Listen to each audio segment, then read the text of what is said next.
সম্মানিত হাজিরিন, আমি আপনাদের সামনে পবিত্র কোরআন থেকে সূরা বাকারার 208 নম্বর আয়াতে কারিমা তেলাওয়াত করেছি। তো আজকে আমার আলোচনার টপিক হচ্ছে পরকালের প্রস্তুতি। কিসের প্রস্তুতি? পরকালের প্রস্তুতি। আল্লাহ সুবহানাহু ওয়া তাআলা যদি তৌফিক দেন, এই পরকালের প্রস্তুতি নিয়ে সংক্ষিপ্ত আকারে কিছু আলোচনা রাখতে চেষ্টা করব ইনশাআল্লাহ। সুবহানাকা লা ইলমা লানা ইল্লা মা আল্লামতানা। এবার আসেন আমরা জানি পরকালটা মূলত কি। এই যে মানুষ মারা যায়, মারা যাওয়ার পরে এদেরকে কোথায় রেখে আসা হয়? কথা বলেন, কোথায় রেখে আসা হয়? কবরের ভিতর রেখে আসা হয়। মানুষ মারা যাওয়ার পরে যেই জায়গায় চলে যায় সেইটার নামই কি? পরকাল। পরকাল, আখিরাত। আমরা এখানে আছি, এখান থেকে আমরা যারা এখানে আছি, আমরা কেউ কি গ্যারান্টি সহকারে বলতে পারবো যে মাহফিল থেকে আমরা বের হতে পারবো? কেউ বলতে পারবো? কেউ আমরা গ্যারান্টি দিয়ে বলতে পারবো না যে আমরা এরকম একটি মাহফিল থেকে বের হতে পারবো। কেউ পারবো না। আজকে এখানে মাহফিল হচ্ছে, দ্বীনের কোরআনের আলোচনা হচ্ছে, রাসূল সাল্লাল্লাহু আলাইহি ওয়াসাল্লামের সহিহ হাদিস থেকে উলামায়ে কেরামগণ আলোচনা করবেন, আলোচনা হচ্ছে। এর থেকে সুন্দর জায়গা পৃথিবীর আর কোথাও হতে পারে? এর থেকে সুন্দর জায়গা পৃথিবীর আর কোথাও হতে পারে না। অথচ দেখেন, আপনার মতো আমার মতো অনেক ভাই, এখনো আপনারা অনেকেই আলহামদুলিল্লাহ আছেন, আবার অনেকেই আপনার বাহিরে এদিক সেদিক দিয়ে ঘোরাফেরা করছে, বাহিরে আড্ডা দিচ্ছে। কিন্তু আল্লাহ তাআলা কি করেছেন? তাদের থেকে আমাদেরকে পছন্দ করেছেন, বিধানে আমাদেরকে এখানে বসার তৌফিক দান করেছেন। তাই আরেকবার শুকরিয়া আদায় করে পড়ি আলহামদুলিল্লাহ। প্রিয় ভাইয়েরা আমার, আপনারা যারা এখনো বাইরে এদিক সেদিক দিয়ে ঘোরাফেরা করছেন, আপনাদেরকে আমি লক্ষ্য করে বলতে চাই, প্রিয় ভাই, তুমি কেন বুঝো না? কিভাবে বুঝালে তুমি বুঝবে? কিভাবে তোমাকে বুঝালে তুমি বুঝবে? প্রিয় ভাই, প্রিয় দিনী ভাই, তুমি কেন বুঝো না? যেখানে আল্লাহ সুবহানাহু ওয়া তাআলা পবিত্র কোরআনে বলে দিয়েছেন যে শয়তান আল্লাহ তাআলার কাছে কি করে এসেছেন? ওয়াদা করে এসেছেন। কি করে এসেছেন? ওয়াদা করে এসেছেন যে আদম সন্তানকে জাহান্নামে না নেওয়া পর্যন্ত আমি থামবো না। কি করব না? আদম সন্তানকে জাহান্নামে নিয়েই ছাড়বো, যে কোনো কিছুর বিনিময়ে হোক। তাদেরকে ডান দিক থেকে ধোঁকা দিব, বাম দিক থেকে ধোঁকা দিব, সামনে থেকে ধোঁকা দিব, পিছন থেকে ধোঁকা দিব। এদেরকে এরকম ভাবে ধোঁকা দিতে দিতে এদেরকে কি করব? জাহান্নামের মধ্যে নিয়েই ছাড়বো। ও আমার ভাই, আপনি কেন বুঝেন না? আপনাকে আমি কি করে বোঝাই দ্বীনি মজলিসে বসার গুরুত্ব কতটুকু? আপনারা যারা এখনো বাইরের এদিক সেদিক দিয়ে ঘোরাফেরা করছেন, আপনাদেরকে লক্ষ্য করে বলবো, আপনারা অতি তাড়াতাড়ি মাহফিলের ভিতরে এসে উপস্থিত হন। আল্লাহ তাআলা সেই তৌফিক দান করুক। সবাই পড়ি আল্লাহুম্মা আমিন। সম্মানিত হাজিরিন, যারা পরকালের প্রস্তুতি গ্রহণ করবে না, দুনিয়া নিয়েই যারা পড়ে থাকবে, শয়তানের পথ যারা অনুসরণ করবে, তাদের সম্পর্কে আল্লাহ সুবহানাহু ওয়া তাআলা সূরা বাকারার 208 নম্বর আয়াতে আল্লাহ সুবহানাহু ওয়া তাআলা বলেন, ইয়া আইয়ুহাল্লাযীনা আমানু লা তাত্তাবিউ খুতুওয়াতিশ শাইতান ইন্নাহু লাকুম আদুউম মুবিন। আল্লাহু আকবার। আল্লাহ তাআলা বলতেছেন যে ইয়া আইয়ুহাল্লাযীনা আমানু, হে ঈমানদারগণ, হে বিশ্বাসীরা, তোমরা যারা এক আল্লাহকে বিশ্বাস করে আল্লাহর প্রতি ঈমান এনেছো, আল্লাহর প্রতি যারা ঈমান এনেছো, ইয়া আইয়ুহাল্লাযীনা আমানু লা তাত্তাবিউ খুতুওয়াতিশ শাইতান, তোমরা শয়তানের দেখানো পথ তোমরা অনুসরণ করো না।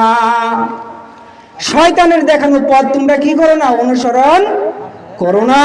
ইন্নাহু লাকুম আদুউম মুবিন, নিশ্চয় সে তোমাদের প্রকাশ্য দুশমন ও শত্রু। সম্মানিত হাজিরিন, কাজেই শয়তান আমাদের পিছনে লেগে আছে, শয়তান আমাদেরকে দুনিয়ামুখী করে দিয়েছে, শয়তান আমাদেরকে দুনিয়ার সফলতার কথা দেখাচ্ছে। আমরা দুনিয়াতে কাকে সফল মনে করি? যেই ব্যক্তির টাকা আছে, যেই ব্যক্তির পয়সা আছে, যেই ব্যক্তি অধিক ধন সম্পদের মালিক, আমরা তো তাকেই সফল মনে করি, ঠিক কিনা? কাকে সফল মনে করি আমরা? যার অনেক টাকা আছে, যার পাওয়ার আছে, যার ক্ষমতা আছে, যার টাকা বাড়ি সয় সম্পত্তি সবকিছু আছে, কিন্তু আল্লাহর চোখে কি সেই ব্যক্তি সফল? প্রিয় ভাইয়েরা আমার, আমি তাদেরকে বলতে চাই, প্রিয় ভাই আমার, যে আল্লাহকে তুমি ভুলে গিয়ে যে আল্লাহর জান্নাতের কথা তুমি স্মরণ করছো না, জাহান্নামের ভয়ে তুমি চিন্তা করছো না, আল্লাহকে ভুলে গিয়েছো, দুনিয়ার সফলতার জন্য সেটাকে সফলতা বলে না। সেটাকে সফলতা বলে? সেটাকে সফলতা বলে না। সফল কারা? যারা কিনা আল্লাহকে খুশি করার জন্য, আল্লাহর সন্তুষ্টির জন্য এরকম দিনই মজলিসে শীতের রাতে এরকম বসে কোরআনের আলোচনা করে, তারাই সফল। সুবহানাল্লাহ। সফল কারা? যাদের ভিতরে আল্লাহর ভয় আছে, আল্লাহর ভয়ে যেই ব্যক্তি গুনাহ থেকে বেঁচে থাকে, তারাই হচ্ছে সফল। সফল কারা? যারা কিনা আপনার মৃত্যুর কথা অধিক পরিমাণে স্মরণ করে, মৃত্যুর ভয়ে, জাহান্নামের শাস্তির ভয়ে গুনাহ থেকে বেঁচে থাকে, তারাই হচ্ছে সফল। প্রিয় ভাইয়ের আমার,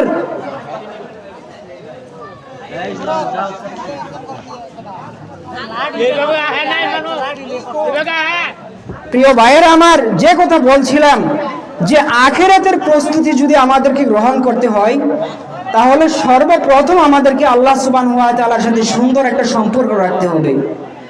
আমরা দুনিয়াতে আপনি যেই কাজই করেন না কেন, একটা কাজ করার জন্য, একটা উদ্যোগ নেওয়ার জন্য আপনার প্রস্তুতি গ্রহণ করার দরকার আছে না নাই? আছে। আপনি একটা ব্যবসা শুরু করেন, আপনার প্রস্তুতি নেওয়ার দরকার আছে। আপনি একটা যে কোনো কাজ করেন, প্রস্তুতি নেওয়ার দরকার আছে। ঠিক সেই রকম ভাবে আখিরাতে যাওয়ার জন্য, পরকালে যাওয়ার জন্য আমাদের প্রস্তুতির দরকার আছে কি নাই? পরকালে যাওয়ার জন্য আপনাকে আমাকে প্রস্তুতি গ্রহণ করতে হবে। আল্লাহ সুবহানাহু ওয়া তাআলা পবিত্র কোরআনের ভিতর সূরা নাজিয়া 30 নম্বর পারার 19 নম্বর আয়াতে আল্লাহ সুবহানাহু ওয়া তাআলা বলেন, ইয়াউমা ইযি ইয়াতাযাক্কারুল ইনসানু মা সাআ। সেদিন সব মানুষই চিন্তা করবে সে দুনিয়াতে কিসের জন্য প্রস্তুতি নিয়েছিল। সব মানুষই চিন্তা করবে সে দুনিয়াতে তার প্রস্তুতিটা হয়েছিল কিসের উদ্দেশ্যে? আল্লাহকে সন্তুষ্টি করার উদ্দেশ্যে, নাকি দুনিয়ার জন্য প্রস্তুতি নিয়েছিল? সম্মানিত হাজিরিন, কাজেই আমি আপনাদেরকে যে কথা বলবো তা হচ্ছে, আখিরাতের প্রস্তুতি যদি আপনি দুনিয়া থেকে গ্রহণ না করেন, কাল কিয়ামতের মাঠে বিচারের দিন আপনি ধরা খেয়ে যাবেন। আলী রাদিয়াল্লাহু তাআলা আনহুর একটা সুন্দর একটা উক্তি, আলী রাদিয়াল্লাহু আনহু বলেন যে পৃথিবী তার নিজেকে প্রদর্শন করে চলে যাচ্ছে, আর আখিরাত তোমাদের সম্মুখে আসছে। কি? পৃথিবী চলে যাচ্ছে নিজেকে প্রদর্শন করে, আর আখিরাত তোমাদের সম্মুখে আসছে। আর এর পরের বাক্যে আলী রাদিয়াল্লাহু আনহু বলেন যে এই দুনিয়াতে দুজনেরই সন্তানাদি রয়েছে, দুনিয়ারও সন্তানাদি রয়েছে, আখিরাতেরও সন্তানাদি রয়েছে, তবে তোমরা দুনিয়ার সন্তান হয়ো না। কিসের সন্তান হয়ো না? তোমরা দুনিয়ার সন্তান হয়ো না, তোমরা আখিরাতের সন্তান হও। আজ এটা দুনিয়া, এখানে আমল করার সময় এখানে কোনো হিসাব নেই, কিন্তু আগামীকাল তুমি আমল করতে পারবে না, সেইখানে শুধু হিসাব আর হিসাব। তুমি কি কৃতকর্ম করে আছো তার হিসাবে সেই সময় তোমাকে আল্লাহ তাআলার কাঠগড়ায় দাঁড়িয়ে দিতে হবে। আল্লাহ তাআলা বলে দিয়েছেন যে সূরা কাহাফের মধ্যে, লা ইউগাদিরু সগীরাতান ওয়ালা কাবীরাতান ইল্লা আহসাহা। যেদিন আপনাকে আমল নামা হাতের মধ্যে ধরিয়ে দেওয়া হবে, সেই সময় আপনি বলবেন, এটা কেমন আমল নামা, এটা কেমন যে ছোট বড় যা কিছু করেছি কোনো কিছুই বাদ যায়নি। যাই কিছু করেছি আমি কোনো কিছুই বাদ যায়নি, সবকিছু রেকর্ড করে রাখছেন কে? আল্লাহ তাআলা আপনার কাদের মধ্যে কিরামান কাতিবিন, সম্মানিত লেখক বিন্দু ফেরেশতা দুইজন আল্লাহ তাআলা আপনার কাদের মধ্যে লিপিবদ্ধ করে দিয়েছেন। আজকে মাহফিলটা যেরকম ভাবে এখানে রেকর্ড হচ্ছে বাবাজি, সেই রকম ভাবে আমি যদি একটা গোপনে পাপ করতে যাই, সেইখানে যদি আমরা চিন্তা করি পৃথিবীর কোনো মানুষ দেখবে না, দেখবে কে? আল্লাহ তাআলা দেখবে। দুনিয়ার কোনো মানুষ দেখবে না, দেখবে কে? আল্লাহ সুবহানাহু ওয়া তাআলা দেখবে। এই যে গোপনে পাপ কাজ আপনি করতে যাচ্ছেন, সেই কাজ থেকে যদি আপনি আল্লাহর ভয়ে ফিরে আসতে পারেন, আল্লাহ সুবহানাহু ওয়া তাআলা বলেন, ফাইনাল জান্নাতা হিয়াল মাওয়া, হে মুত্তাকি তোমার জন্যই রয়েছে জান্নাত। কার জন্য জান্নাত? তোমার জন্য জান্নাত। যেই ব্যক্তি আল্লাহকে ভয় করবে, মৃত্যুর কথা স্মরণ করবে, জাহান্নামের শাস্তির ভয়ে শেষ রাতে উঠে কান্নাকাটি করবে, আল্লাহ তাআলার কাছে বলবে, ইয়া রব্বে কারীম, হে আমার প্রতিপালক, আমি পাপ করেছি, গুনাহ করেছি, নিজের উপর আল্লাহ আমি জুলুম করেছি, অবিচার করেছি, নফসের ধোঁকায় পড়ে আল্লাহ আমি গুনাহ করেছি। আল্লাহ তুমি ছাড়া তো কেউ নাই। তুমি ছাড়া কেউ আছে? তুমি ছাড়া কেউ নাই। সুতরাং আল্লাহ তুমি আমাকে মাফ করে দাও। এরকম ভাবে যদি বাবাজি কান্নাকাটি করতে পারেন তবেই আপনি সাকসেস হবেন। ইবনে ওমর রাদিয়াল্লাহু তাআলা আনহু থেকে বর্ণিত, তিনি বলেন, এক আনসার ব্যক্তি আল্লাহ রাসূল সাল্লাল্লাহু আলাইহি ওয়াসাল্লামকে এসে জিজ্ঞাসা করলো, ইয়া রাসূলুল্লাহ, হে আল্লাহ রাসূল সাল্লাল্লাহু আলাইহি ওয়াসাল্লাম, সবচাইতে বুদ্ধিমান মুমিন ব্যক্তিকে? সবচাইতে বুদ্ধিমান মুমিন ব্যক্তিকে? তখন আল্লাহ রাসূল সাল্লাল্লাহু আলাইহি ওয়াসাল্লাম বলেন, সবচাইতে বুদ্ধিমান মুমিন ব্যক্তি হচ্ছে ওই ব্যক্তি যে ব্যক্তি বেশি বেশি করে মরণকে স্মরণ করতে পারে। আল্লাহু আকবার। কি করতে পারে? যে ব্যক্তি বেশি বেশি করে মরণকে স্মরণ করতে পারে এবং মরণের পরে যে একটা জীবন রয়েছে, সেই জীবনের জন্য মরণের পরে যে একটা অনন্তকালের জীবন রয়েছে, যেখানে আপনাকে চিরকাল থাকতে হবে, একা থাকতে হবে, আপনার দুনিয়ার কোনো সঙ্গী সাথী সেইখানে থাকবে না, সেই জীবনের জন্য যে ব্যক্তি প্রস্তুতি গ্রহণ করতে পারে, সেই ব্যক্তিই হচ্ছে, আল্লাহ রাসূল সাল্লাল্লাহু আলাইহি ওয়াসাল্লাম বলছেন, সেই ব্যক্তিই হচ্ছে সবচাইতে বেশি বুদ্ধিমান ব্যক্তি। আল্লাহু আকবার। তাহলে সেই পরকালে যাওয়ার জন্য বাবাজি সুন্দর একটা প্রস্তুতি গ্রহণ করার দরকার আছে কি নাই? আছে। আপনারা কি চান দুনিয়াতে থাকা অবস্থায় সুন্দর একটা প্রস্তুতি গ্রহণ করতে?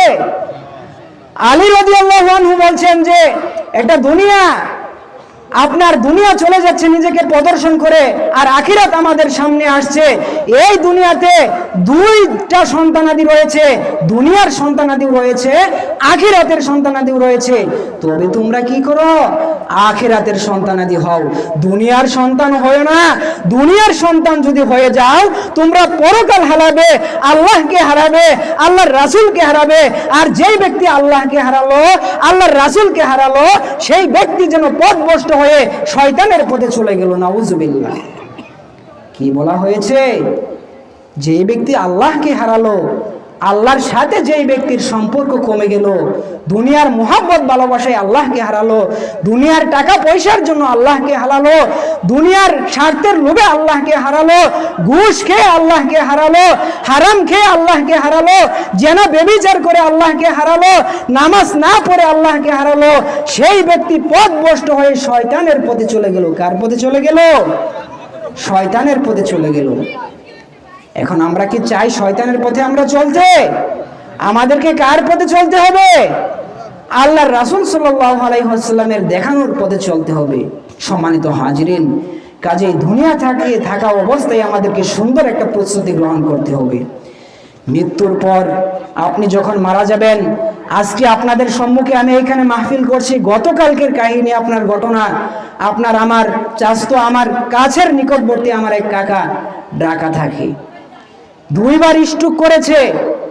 দুইবার স্ট্রোক করার পর তাকে বলা হয়েছে যে তুমি আর যেই কাজে যেই চাকরিতে তুমি আছো সেইখানে তুমি যেও না। কি করা হয়েছে? সেখানে তাকে যাওয়ার জন্য নিষেধ করা হয়েছে, কিন্তু সে সেইখানে চলে গিয়েছে।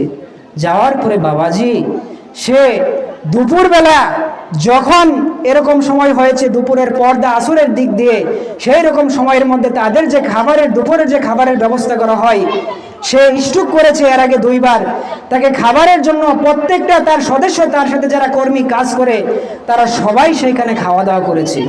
করার পরে তারা লক্ষ্য করতে পারলো একজন লোক উপস্থিত নাই, সেটা হচ্ছে আমার সদরীয় যে কাকা আছে যিনি মারা গিয়েছেন তিনি। তারপর একজন এসে খোঁজ নিয়ে দেখলো যে সে অজুখানার মধ্যে গিয়ে, যেখানে হাত মুখ ধোয় এরকম জায়গার মধ্যে গিয়ে সে মারা গিয়ে এভাবে পড়ে আছে। চিন্তা করতে পারেন বাবাজি, সে মারা গিয়ে পড়ে গিয়ে এরকম ভাবে পড়ে আছে। তাহলে এই যে একটা মৃত্যু আমাদের সামনে থেকে, এই যে মৃত্যু যে ঘটলো, এই মৃত্যু থেকে আমাদের শিক্ষা গ্রহণ করার দরকার আছে কি নাই? এরকম মৃত্যু থেকেই বাবাজি আমাদেরকে আখিরাতের প্রস্তুতি গ্রহণ করার দরকার আছে। উনি কি জানতো যে ওনার বাথরুমে গিয়ে ওনার এরকম ভাবে অজু করতে গিয়ে ওনার এরকম ভাবে মৃত্যু হবে? উনি জানতো? দুপুরের খাবারটাও খাইতে পারে নাই। সম্মানিত হাজিরিন, এই কারণে আল্লাহ তাআলা বলেন, আইনামা তাকুনু ইউদরিকুমুল মাউত, যে তোমরা যেখানেই থাকো না কেন মৃত্যু তোমাদেরকে পাবেই। এই জন্য আমাদেরকে মৃত্যু আসার পূর্বেই আমাদেরকে সুন্দরভাবে একটা প্রস্তুতি গ্রহণ করতে হবে। সম্মানিত হাজিরিন, আখিরাতের প্রস্তুতি স্বরূপ আপনি যদি 5টি প্রস্তুতি যদি আপনি দুনিয়া থেকে গ্রহণ করতে পারেন, তাহলে আপনি জান্নাত অনিবার্য, আপনি জান্নাতে যেতে পারবেন। কয়টা প্রস্তুতি? খেয়াল করে কথাগুলো আমরা শুনি।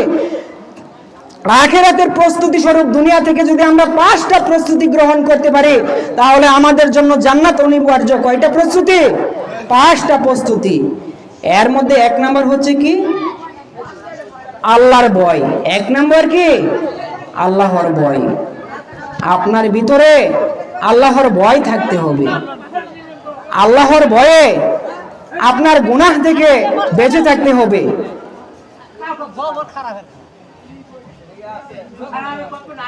সম্মানিত হাজিরিন, যে কথা বলছিলাম যে আখিরাতের প্রস্তুতি স্বরূপ আমাদেরকে 5টি প্রস্তুতি গ্রহণ করতে হবে। এর মধ্যে 1 নাম্বার যেই প্রস্তুতিটা হচ্ছে আল্লাহর ভয়। আল্লাহ সুবহানাহু ওয়া তাআলা বলেন, ইয়া আইয়ুহাল্লাযীনা আমানুত্তাকুল্লাহ, হে বিশ্বাসীরা যারা তোমরা আল্লাহকে বিশ্বাস করে আল্লাহর উপর ঈমান এনেছো, তোমরা কি করো? আল্লাহকে ভয় করো। আর আপনি যদি আল্লাহর ভয়ে গুনাহ থেকে বেঁচে থাকতে পারেন, আল্লাহ সুবহানাহু ওয়া তাআলা আপনাকে জান্নাতে প্রবেশ করাবেন। এই যে আপনার শীতের দিন, শীতের রাতে উঠে যখন ফজরের সালাত আপনি জামাতের সহিত আদায় করেন, ফজরের সময় যখন আপনি ওঠেন, সেই সময় উঠার পরে আপনার যে পানি, সেই পানিটা কি ঠান্ডা নাকি গরম? ঠান্ডা পানি। সেই পানিটা স্পর্শ করে যে ওযু করেন, সেটা কাকে সন্তুষ্ট করার জন্য করেন? আল্লাহর সন্তুষ্টর জন্য করেন। দুনিয়ার কোনো মানুষকে সন্তুষ্ট করার জন্য বাবাজি? দুনিয়ার কোনো মানুষকে সন্তুষ্ট করার জন্য না। এই যে আল্লাহর ভয়ে ঠান্ডা পানি দিয়ে ওযু করে আপনি নামাজ পড়লেন, এই ওসিলায় আল্লাহ সুবহানাহু ওয়া তাআলা আপনাকে জান্নাত দিয়ে দিবেন। এজন্য প্রথম নাম্বার কি? আল্লাহর ভয়। দ্বিতীয় নাম্বার হচ্ছে মৃত্যুর কথা বেশি বেশি করে স্মরণ করতে হবে। কিসের কথা? মৃত্যুর কথা বেশি বেশি করে স্মরণ করতে হবে। আকসিরু যিকরুহা যিমিল লাযযাতিল মাউত, যে মৃত্যু দুনিয়ার স্বাদকে ধ্বংস করে দেয়। কি করে দেয়? ধ্বংস করে দেয়। এজন্য আমাদেরকে মৃত্যুর কথা বেশি বেশি করে স্মরণ করতে হবে। আমার পাশে এক ব্যক্তি চলে গিয়েছে, তার থেকে দেখে আমাকে আমার নিজের জন্য প্রস্তুতি হবে। সে চলে গিয়েছে, তার জন্য যদি কান্নাকাটি করি কোনো ফায়দা হবে? কোনো ফায়দা হবে না। তার মৃত্যু থেকে আমাকে শিক্ষা গ্রহণ করতে হবে। এরপর 3 নাম্বার যে প্রস্তুতি, তা হচ্ছে আমাদের জন্য আদর্শ কে? আল্লাহ রাসূল সাল্লাল্লাহু আলাইহি ওয়াসাল্লাম হচ্ছে আমাদের জন্য আদর্শ। তার দেখানো পথ অনুযায়ী আমাদেরকে চলতে হবে। সম্মানিত হাজিরিন, তার যে আদর্শ, রাসূল সাল্লাল্লাহু আলাইহি ওয়াসাল্লামের সুন্নাত ওয়ালা আমলের জিন্দেগি আপনার ভিতরে ধারণ করতে হবে। 3 নাম্বার হচ্ছে কি? রাসূল সাল্লাল্লাহু আলাইহি ওয়াসাল্লামের সুন্নাত ওয়ালা আমলের জিন্দেগি পা থেকে মাথা পর্যন্ত রাসূল সাল্লাল্লাহু আলাইহি ওয়াসাল্লামের সুন্নাত ওয়ালা আমলের জিন্দেগি যাতে আমাদের ভিতরে থাকে, এটা ধারণ করতে হবে। এরপরে 4 নাম্বার যে বিষয়টা, তা হচ্ছে মসজিদ থেকে যখন আপনার আজান দেওয়া হয়, পরকালের প্রস্তুতি স্বরূপ আজান দেওয়ার সাথে সাথেই আপনার 5 ওয়াক্ত নামাজ জামাতের সহিত আপনার আদায় করার জন্য ফরজ নামাজ গিয়ে সেইখানে আদায় করতে হবে। এরপরে 5 নাম্বার যে বিষয়টা, তা হচ্ছে আপনি হারাম থেকে আপনি যে খাবার খাচ্ছেন সেটা হালাল কিনা, সেইটার প্রতি আপনার খেয়াল রাখতে হবে। সম্মানিত হাজিরিন, আমার প্রিয় ভাই এখানে উপস্থিত হয়ে গিয়েছেন। আলোচনা লম্বা করব না, আরো অনেকেই আছেন।